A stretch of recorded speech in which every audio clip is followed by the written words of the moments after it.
Jadi nanti selesai maghrib makan langsung pulang untuk Yaumul Qud.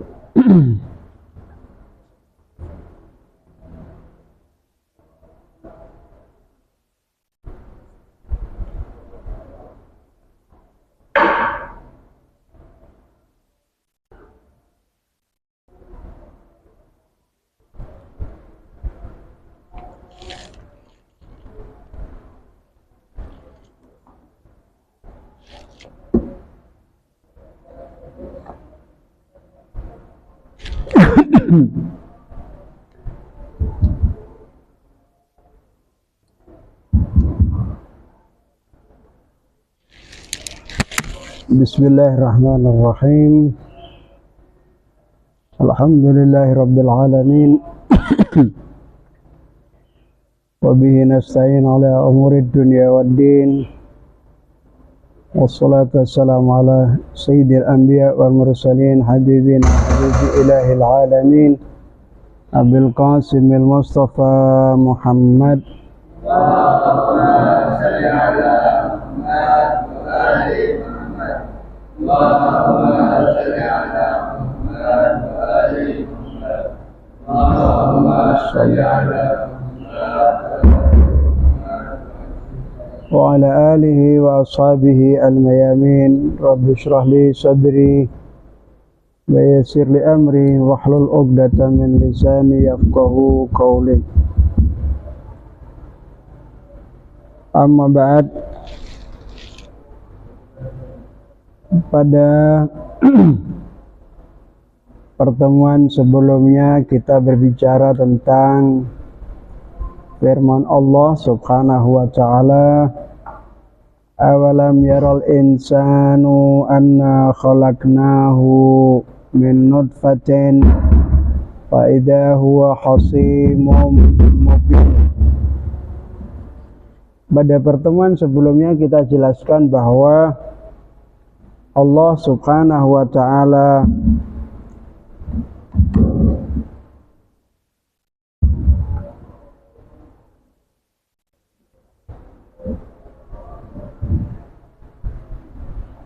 mengingatkan manusia tentang asal-usul penciptaannya.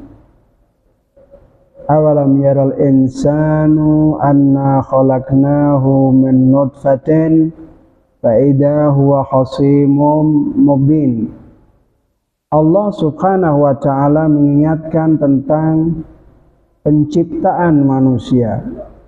Hendaknya manusia merenung, berpikir tentang dari mana ia diciptakan, dari sesuatu seperti apa Allah menciptakan manusia. Maka dengan merenungi itu, merenungi asal-usul ciptaannya, maka manusia kemudian akan sadar diri, tahu diri, dia tidak akan pernah menyombongkan dirinya sama sekali di hadapan siapapun, di hadapan Allah maupun di hadapan sesama. Pada pertemuan sebelumnya sudah kita jelaskan sisi lain, manusia adalah makhluk yang sombong, makhluk yang tertipu. Seringkali dia lupa tentang nikmat yang dia terima, kemudian dia mengingkari yang memberi nikmat tersebut. Ini tentu adalah gambaran bahwa manusia sebenarnya adalah makhluk yang jauh tidak pernah bersyukur kepada Allah Subhanahu wa ta'ala. Dalam ayat berikutnya Allah Subhanahu wa ta'ala berfirman, wa dharaba lana masalan wa nasiya khalqah qala man yuhyil 'idhama wa hiya ramim. Di dalam riwayat itu disebutkan bahwa sebab turunnya ayat ini itu ada namanya Ubay ibn Khalaf atau Walid ibn Khalaf atau yang lainnya. Itu disebutkan bahwa dia datang kepada Rasulullah sallallahu alaihi wasallam dengan membawa tulang belulang.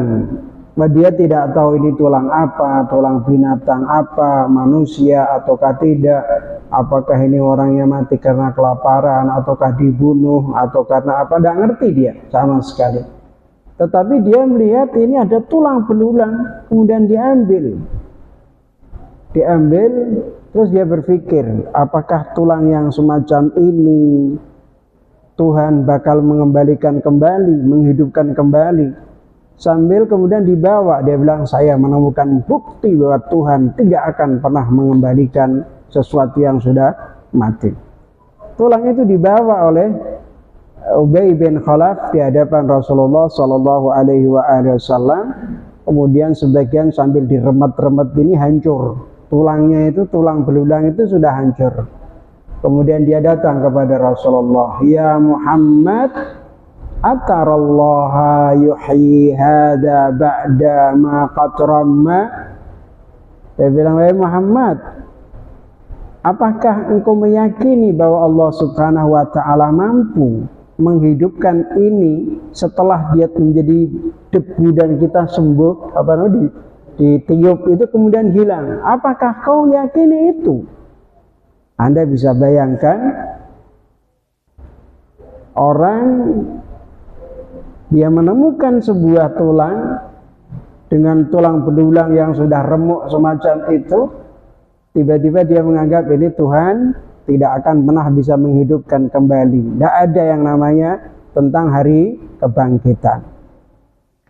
Lalu Rasulullah Shallallahu Alaihi Wasallam menjawab, Naam, yab'atsuka wa yudkhiluka finnar. Kata Rasulullah Shallallahu Alaihi Wasallam, benar, Allah Subhanahu Wa Taala akan membangkitkanmu dan juga akan memasukkanmu ke dalam api nerakanya Allah Subhanahu Wa Taala.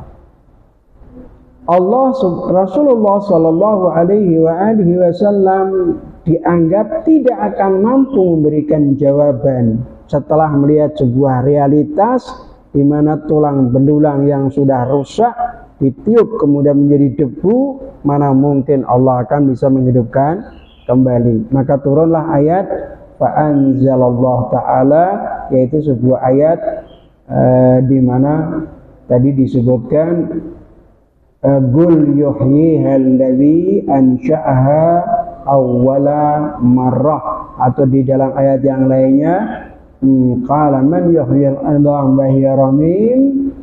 Kata Rasulullah, wa darabana talan wa nasiya khalqah qala man yuhyil idhama wa hiya ramim. Kemudian dijawab oleh Rasulullah sallallahu alaihi wa alihi, qul yuhyiha alladzi ansha'aha awwala marrah. Jangan dikira kalau sudah tulang belulang itu kemudian Allah Ta'ala tidak mampu. Tidak. Nah, Allah Subhanahu wa Ta'ala sangat mampu. Di dalam riwayat yang lain, sebab turunnya ayat ini yaitu sama, malah Rasulullah Shallallahu Alaihi Wasallam mengatakan, orang itu mengatakan, ya Muhammad, yab'atullahu hadha ba'da ma ramma. Faqala na'am, yab'atullahu hadha wa yumituka thumma yuhyika thumma yudkhiluka nara jahannam. Kata Allah, kata Rasulullah Sallallahu Alaihi Wasallam setelah ditunjukkan tulang yang belulang yang sudah rusak itu, dia bilang, ya Muhammad, apakah Allah Ta'ala akan membangkitkan tulang belulang yang sudah artinya sudah ada mungkin lah berapa tahun itu ya, sudah remuk kayak gitu, masa dibangkitkan. Kemudian kata Allah Subhanahu, kata Rasulullah, benar bahwa Allah Subhanahu wa Ta'ala akan membangkitkan tulang belulang tersebut, wa yumituka, dan juga Allah akan mematikan kamu, kemudian menghidupkan kamu, kemudian memasukkan kamu ke dalam api nerakanya Allah Subhanahu wa Ta'ala. Setelah itu baru kemudian turun ayat tadi, ayat wa daraba lana mathalan wa nasiya khalqah qala man yuhyil idhama wa hiya ramim. Saudara sekalian, Dalam ayat ini Allah Subhanahu wa taala berbicara tentang ma'ad.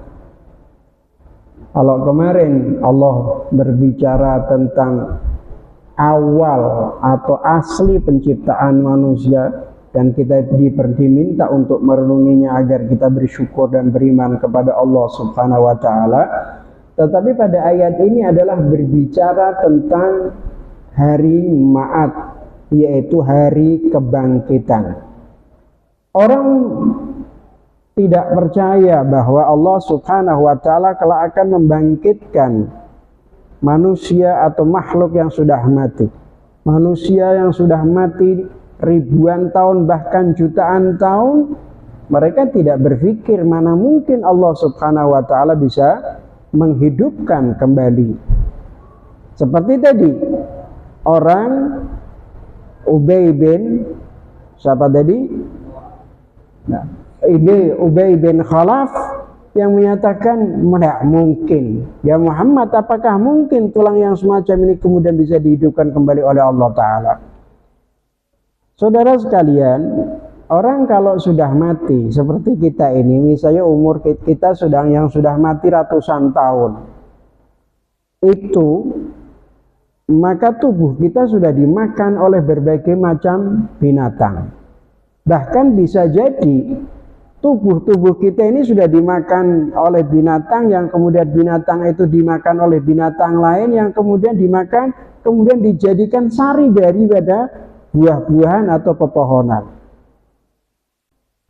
Jadi bisa jadi tubuh kita, di antara tubuh kita yang ada dalam diri kita ketika kita mati, kemudian menjadi tulang belulang, kemudian dimakan oleh usia yang sampai pada gilirannya kita sudah tidak berupa apapun, bisa jadi abu kemudian diserap oleh pohon kemudian memberikan sebuah hasil buah itu dimakan oleh orang lain. Kita sudah menjadi proses. Terus bagaimana orang itu akan dikembalikan sama Allah Subhanahu wa taala? Nah, kalau begitu mati kemudian dibangkitkan mungkin saja. Tetapi yang ribuan tahun, yang ratusan tahun bagaimana? Tulang-tulangnya ketika kau ambil sudah tidak ada. Sudah jadi tanah. Dan tanah itu bisa jadi sudah menjadi apa lagi, menjadi apa lagi. Bahkan yang asalnya dia sebagai manusia bisa jadi berubah menjadi pohon-pohonan karena diserap oleh pohon, kemudian dimakan oleh orang lain dan lain sebagainya. Terus bagaimana Allah Subhanahu wa taala akan mengembalikan semua yang ada yang sudah berpindah bahkan berproses menjadi sesuatu yang lain itu. Saudara sekalian, Allah Subhanahu wa taala dalam Al-Qur'anul Karim dengan memberikan jawaban yang sangat luar biasa, yaitu kata Allah Subhanahu wa taala, pertama jawaban orang yang Ubay bin Khalaf tadi dijawab oleh Allah Ta'ala, man yuhyil idam wa hiya ramim. Kemudian dijawab, qul yuhyiha alladhi ansha'aha awwala marrah. Jadi kalau kau bingung, ada orang mati sudah ribuan tahun, tulang belulangnya hilang, kemudian sudah remuk, sudah kau setiup kemudian menjadi debu, itu tetap akan dikembalikan oleh Allah Subhanahu wa taala. Kenapa? Karena menciptakan yang kedua itu jauh lebih mudah daripada menciptakan yang pertama. Kemarin kita jelaskan bahwa manusia diciptakan oleh Allah Subhanahu wa taala dari sesuatu yang tidak ada menjadi ada. Min la syai' atau minal adam menjadi wujud, min la syai' menjadi syai', dari sesuatu yang bukan sesuatu menjadi sesuatu. Itu kan berarti lebih sulit kan mengawali. Menurut hukum akal bahwa ini sudah mengawali dari sesuatu yang tidak ada menjadi ada, kemudian diproses menjadi janin sampai dan lain sebagainya, kemudian lahir. Ketika lahir lemah juga sampai kemudian diciptakan oleh Allah Ta'ala, proses sampai menjadi tua, dewasa dan lain sebagainya, kemudian mati. Menciptakan yang pertama tentu jauh lebih sulit daripada untuk yang menghidupkan yang kedua. Meskipun sudah menjadi tulang belulang, tapi bagi Allah Subhanahu wa Ta'ala jauh lebih mudah daripada menciptakan dari yang pertama. Meskipun bagi Allah tidak ada mudah, tidak ada sulit. Bagi Allah tidak ada mudah, tidak ada sulit. Bagi Allah adalah semuanya sama. Makanya dijawab, qul yuhyiha alladzi ansha'aha awwala marrah. Karena Allah yang mematikan, karena Allah sampai kemudian mereka menjadi debu semacam itu, dan itu Allah yang menciptakan pertama kali, maka dialah yang akan menghidupkan yang kedua kalinya. Apa masalahnya? Kalau Allah menciptakan dari sesuatu yang tidak ada menjadi ada, kemudian mati, menjadi tulang belulang, bahkan menjadi debu sekalipun, terus apa salahnya? Apa beratnya bagi Allah Subhanahu wa Ta'ala? Jadi kita semua bakal dikembalikan oleh Allah Subhanahu wa Ta'ala. Kita akan dibangkitkan oleh Allah Subhanahu wa Ta'ala. Kemudian qul yuhyiha alladzi ansha'aha awwala marrah wa huwa bikulli khalqin alim adalah jawaban yang kedua. Jawaban yang pertama yaitu apakah mengatakan jawab qul yuhyiha alladzi ansha'aha awwala marrah. Tetapi kalau kemudian semua sudah menjadi, mungkin bisa dimakan binatang, sudah menjadi ini, tulang belulangnya sudah menjadi proses apa, orang yang sudah mati sekian puluh tahun atau ratusan tahun itu kan sudah tidak ada lagi bekasnya. Bisa jadi kita tidak berbicara tentang orang-orang yang di tubuhnya diselamatkan Allah, tidak bicara itu. Tetapi secara lahiriah bahwa orang yang sudah mati ratusan tahun bahkan ribuan tahun bisa jadi tulangnya sudah tidak ada. Ada orang-orang yang diselamatkan oleh Allah Ta'ala seperti Fir'aun. Allah Subhanahu wa Ta'ala dalam Al-Quran mengatakan Allah menyelamatkan Fir'aun supaya dijadikan sebagai pelajaran bagi orang yang akan datang. Itu benar. Tetapi secara umum bahwa manusia ketika mati ratusan tahun, ribuan tahun selesai, tidak ada tulang belulangnya. Terus bagaimana? Allah Subhanahu wa Ta'ala menjawab dengan dua jawaban. Jawaban yang pertama yaitu orang yang sudah mati pasti bisa dibangkitkan oleh Allah Subhanahu wa Ta'ala karena Dia yang menciptakan dari awal.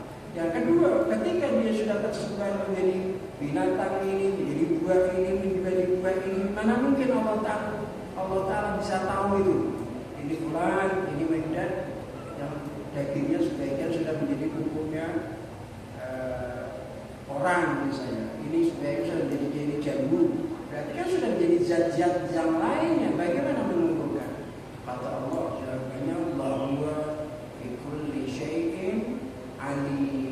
Yaitu Allah Subhanahu wa Ta'ala mengetahui segala sesuatunya, dari perpindahan proses dari mana ke mana menjadi apa, semua diketahui oleh Allah Subhanahu wa Ta'ala. Tidak ada sesuatu apapun yang tidak diketahui oleh Allah Subhanahu wa Ta'ala.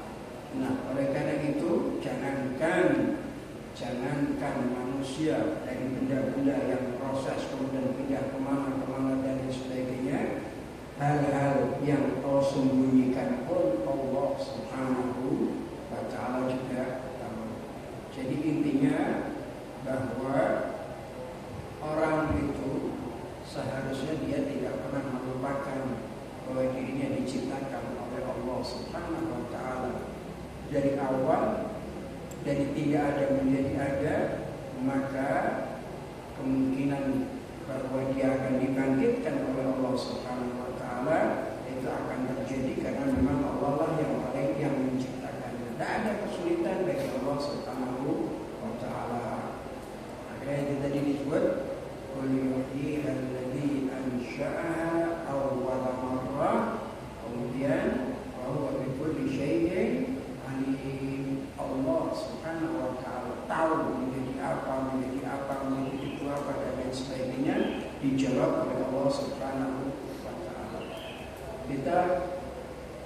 Kalau misalnya kita bisa memberikan sebuah contoh ya, contoh sederhana sekali saudara sekalian, besi itu ada magnetis apa namanya?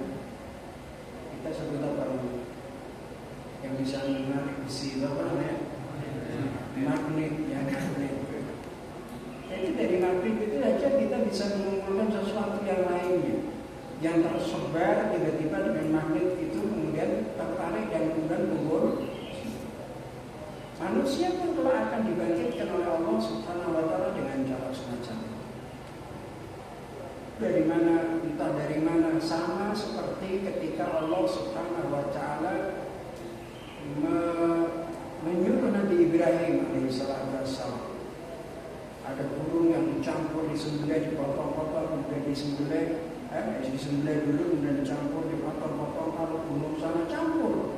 Bagaimana Allah Subhanahu wa Ta'ala menghidupkan kembali daging yang sudah campur satu dengan yang lainnya, kemudian Allah Subhanahu wa Ta'ala menciptakan burung itu kembali hidup. Maka orang keliru, dagingnya ini menjadi dagingnya ini. Tidak keliru, semuanya kembali seperti semula. Itu artinya tidak ada sesuatu yang sulit bagi Allah Subhanahu wa Ta'ala, termasuk kita. Jangankan wujud yang sudah pernah ada kemudian hilang, bagi Allah Subhanahu wa Ta'ala tidak pernah ada kesulitan bagi. Bahkan semua yang ada dalam hati kita yang tidak pernah kita tampilkan, Allah Subhanahu wa Ta'ala tahu. Allah mengerti, dan Allah akan meminta pertanggungjawaban kepada kita. Di dalam Al-Qur'anul Karim Allah Subhanahu wa Ta'ala mengatakan apa? Wa in tubdu ma fi anfusikum aw tukhfuhu yuhasibkum billah. Kau sembunyikan, kau tundukkan, kau tampilkan, kau ungkapkan, kau perbuat, kau simpan di dalam hati, semuanya Allah Ta'ala tahu. Jangankan tentang benda, perasaan yang ada dalam dirimu yang tidak pernah kalian munculkan, Allah tahu. Allah Subhanahu wa Ta'ala tahu. Makanya disebutkan bahwa semua amal kita akan dihisab oleh Allah Subhanahu wa Ta'ala. Semua niat kita, keyakinan kita yang tersembunyi, semuanya diketahui oleh Allah Subhanahu wa Ta'ala, dan tidak ada kesulitan bagi Allah Subhanahu wa Ta'ala. Seperti dalam surat Al-Baqarah, yaitu Allah mengatakan wa in tubdu ma fi anfusikum aw tukhfuhu yuhasibkum. Orang boleh saja dalam penampilannya seperti ulama, seperti kiai, sertanya besar, ngomongnya teratur, luar biasa dan lain sebagainya. Siapa yang tahu hati seseorang? Meskipun kita memang tidak dibolehkan untuk menilai orang dari sisi lahiriahnya, dan juga kita tidak boleh mengungkit apa yang ada di dalam hati seseorang, karena kita tidak pernah tahu isi hati seseorang. Kita hanya husnudzon, kepada sesama. Wah, ini penampilannya kok baik, orangnya ini, kita husnudzon saja. Tetapi apapun yang ada di dalam diri seseorang yang kau sembunyikan, kemunafikan yang kalian sembunyikan, maka tidak ada sesuatu apapun yang tidak diketahui oleh Allah Subhanahu wa Ta'ala. Itulah kenapa disebut bikulli syai'in alim, wa huwa bikulli khalqin alim. Allah menggunakan kalimat wa huwa bikulli khalqin alim. Semua yang diciptakan oleh Allah Ta'ala, dimanapun sudah hancur, sudah mati, sudah menjadi apa, tetap Allah Subhanahu wa Ta'ala tahu persis, karena memang dialah yang menciptakan mereka. Yang disebut qul yuhyiha alladzi ansha'a awwala marrah wa huwa bikulli khalqin alim. Dengan semua penciptaannya itu Allah tahu. Mana berubah jadi apa, apakah jadi semongkok, kemudian diambil lagi dan lain sebagainya dan lain sebagainya. Nah, itulah Allah Subhanahu wa Ta'ala yang Maha Kuasa. Nah, oleh karena itu kita perlu memahami bahwa sesulit apapun yang kita bayangkan, maka tidak akan ada tidak ada sesuatu yang sulit bagi Allah Ta'ala, sekalipun kita bayangkan itu sangat sulit. Misalnya ketika Allah Subhanahu wa Ta'ala berbicara tentang Fir'aun, di mana Fir'aun itu dia ragu apakah kekuatan Allah, kekuasaan Allah mampu menghidupkan orang yang sudah mati, yang sudah mati berabad-abad tahun yang lalu. Apakah mungkin Allah mengembalikan mereka? Nabi Musa alaihissalam memberikan jawaban kepada Fir'aun, disebutkan qala inna inda rabbi fi kitabin la yadhillu rabbi wa la yansa. Kalau untuk menghidupkan kembali dan lain sebagainya, kata Nabi Musa, seperti firman-Nya Allah Ta'ala, semuanya itu adalah Allah yang mengetahui. Tidak ada sesuatu yang sulit bagi Allah Subhanahu wa Ta'ala. Oleh karena itu saudara-saudara sekalian, apa manfaat pelajaran atau mempelajari dari tentang kebangkitan, hari kebangkitan? Sebenarnya yang menghalangi seseorang untuk bermaksiat kepada Allah Subhanahu wa Ta'ala, salah satu di antaranya adalah keyakinan kita bahwa kita akan dibangkitkan oleh Allah Subhanahu wa Ta'ala. Makanya dalam sebuah hadis, dan hadis itu populer, kata Allah dalam hadis itu disebutkan man yu'minu billah, di antaranya orang beriman kepada Allah Subhanahu wa Ta'ala dan beriman dengan hari kebangkitan menjadi syarat utama. Beriman kepada Allah Subhanahu wa Ta'ala dan hari kebangkitan. Kenapa hari kebangkitan? Karena di hari kebangkitan itulah seluruh manusia, semua perbuatan manusia yang baik akan mendapatkan balasannya, yang buruk akan mendapatkan balasannya. Di pengadilan dunia ini, Anda boleh berbohong, bahkan orang yang salah bisa dibenarkan melalui pengadilan dan lain sebagainya, sehingga tidak akan pernah ada pengadilan yang hakiki di dunia ini. Ketika kita tidak menemukan keadilan yang hakiki di muka bumi ini, maka proses hukum tetap akan berjalan. Itulah kenapa Allah Subhanahu wa Ta'ala menciptakan hari kiamat dan hari kebangkitan. Semua orang bakal dihisab oleh Allah Subhanahu wa Ta'ala untuk mendapatkan hakikat keadilan yang sesungguhnya. Itu adalah hari Ma'ad. Di hari itu orang tidak akan pernah bisa berbohong. Orang tidak akan pernah bisa menyembunyikan dirinya, perbuatan buruknya. Semuanya akan terbuka. Dan bahkan sebelum kalian mati pun Allah Subhanahu wa Ta'ala sudah membuka tabir itu. Nah inilah, maka orang, kalau kita ingin supaya diri kita ini terjaga dari maksiat, maka ingatlah hari kematian dan hari kebangkitan. Kalau kita ingin diri kita ini terjaga dari murkanya Allah Subhanahu wa Ta'ala, dari sesuatu yang haram, maka ingatlah tentang hari kebangkitan, bahwa kita semua akan dibangkitkan oleh Allah Subhanahu wa Ta'ala.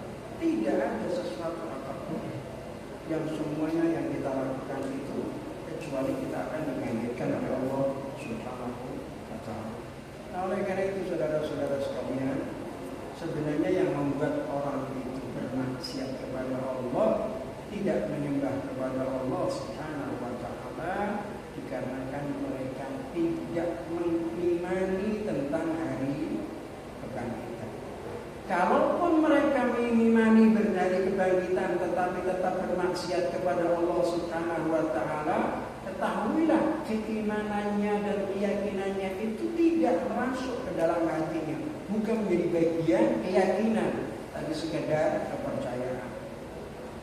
Kita selalu mengingat orang-orang yang mengatakan, nanti masih besok, sekarang adalah sekarang, hidup itu ya sekarang, kalau yang nanti ya nanti kita belum jelas, kita belum tentu nasib kita, apakah benar Allah bangkitkan kita atau tidak. Yang terpenting sekarang apa yang harus kita lakukan. Ini sebuah pemahaman yang salah. Benar bahwa kita akan dibangkitkan dan kita juga tidak tahu persis, tetapi Allah Ta'ala menegaskan kebangkitan itu pasti terjadi. Nah, oleh karena itu kita perlu berwawas diri. Al-Imam Shadiq alaihi salatu wassalam itu pernah ditanya, dia bilang, kita tidak pernah tahu, salah satu di antara kalimatnya yang orang yang bertanya kepada Imam Ja'far Shadiq, dia bilang kalau orang misalnya besok nanti ada hari kiamat, besok ada hari kebangkitan, ada hari balasan dan lain sebagainya, itu kan nanti kita juga tidak pernah tahu. Itu kan ceritanya, itu kan katanya. Allah mengatakan demikian dan lain sebagainya. Kalau sekiranya tidak terjadi, Imam Ja'far Shadiq alaihi salatu wassalam memberikan jawaban kepada orang ini, mengatakan, andai saja besok itu tidak ada hari kebangkitan, andai saja besok itu tidak ada hari yang namanya hari pembalasan, kalau sekiranya kita di bumi ini berbuat baik, maka berarti andai saja nanti di akhirat tidak ada hari pembalasan, kita tetap selamat. Ingat, karena kita telah berbuat baik. Andai saja nanti di akhirat tidak ada hari pembalasan, tidak ada hari kebangkitan, maka kita tetap menjadi orang yang baik dan selamat karena tidak ada akhirat. Tetapi apabila kita ini berbuat baik dan lain sebagainya seperti yang diinginkan Allah Subhanahu wa Ta'ala, dan ternyata di akhirat nanti ada hari kebangkitan, ada hari pembalasan, maka kita juga selamat karena kita sudah berbuat kebaikan. Tapi berbeda dengan orang yang apabila dia bermaksiat kepada Allah. Kalau di dunia dia bermaksiat kepada Allah, andai saja di akhirat nanti tidak ada hari pembalasan, tidak ada hari kebangkitan, aman dia. Tetapi apabila nanti di akhirat ada hari pembalasan, ada hari kebangkitan, maka orang ini akan menjadi orang yang paling sengsara karena dia di dunia sudah berbuat keburukan. Foto-foto kemungkinan kita tidak pernah tahu tentang apa yang terjadi di akhirat nanti, maka sebaiknya kita harus beribadah menjadi orang yang terbaik. Kalau memang itu nyata, berarti kita akan mendapatkan kebaikan. Kalaupun tidak, berarti kita juga akan selamat dari siksaannya Allah Subhanahu wa Ta'ala. Apalagi Allah menegaskan bahwa salah satu syarat ketika seseorang menjadi beriman adalah ketika meyakini yaumul ma'ad atau hari kebangkitan. Semakin orang meyakini hari kebangkitan, semakin kuat keyakinannya terhadap hari balasan, maka keyakinan itu akan membentuk sebuah benteng dalam diri kita untuk tidak bermaksiat kepada Allah Subhanahu wa Ta'ala. Bagaimana mungkin dia akan bermaksiat? Bagaimana mungkin dia akan melanggar kepada Allah? Kalau dia tahu bahwa sebentar lagi dia akan mati dan kelak akan dibangkitkan oleh Allah Subhanahu wa Ta'ala. Semua perbuatan, semua tindakan yang kita lakukan akan dihisab oleh Allah Subhanahu wa Ta'ala. Wa in tubdu ma fi anfusikum aw tukhfuhu yuhasibkum billah. Apa yang seandainya simpan dalam hatimu rapat-rapat, tidak ada orang lain yang tahu, ataupun kau tampilkan di dalam dirimu, semuanya akan dihisab oleh Allah Subhanahu wa Ta'ala. Tidak ada sesuatu yang yang hilang dari perhitungannya Allah Subhanahu wa Ta'ala. Dengan demikian kita coba berusaha untuk memperbaiki diri, perkuatlah keyakinan kita tentang hari kebangkitan. Hari itulah semua orang akan dibangkitkan oleh Allah Subhanahu wa Ta'ala, dan semua orang akan mendapatkan balasan apa yang dilakukan. Sekali lagi, itu salah satu di antaranya kenapa harus ada hari kebangkitan. Satu di antaranya bahwa keadilan di dunia ini tidak pernah ada yang namanya keadilan. Orang yang salah bisa jadi benar, orang yang benar menjadi salah. Itu bersifat hakiki itu di muka bumi ini. Di akhiratlah keadilan itu nyata, dan keadilan itu adalah realitas yang tidak bisa dipungkiri, karena tidak ada sesuatu apapun Allah Subhanahu wa taala kebaikan yang dilakukan oleh seorang hamba akan dicatat oleh Allah. Innallaha la yudhi'u ajral muhsinin. Tidak ada sesuatu sedikit pun yang hilang. Orang yang berbuat zalim juga sama. Jadi mereka akan mendapatkan apa yang mereka lakukan di dunia, dan balasan apa yang mereka lakukan di dunia juga sesuai dengan ketentuannya Allah Subhanahu wa taala.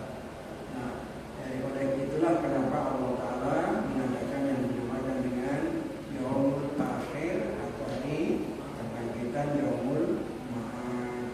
Dan Yaumul Ma'ad pasti insyaallah ta'ala. Alhamdulillahirabbil alamin. Wassallallahu ala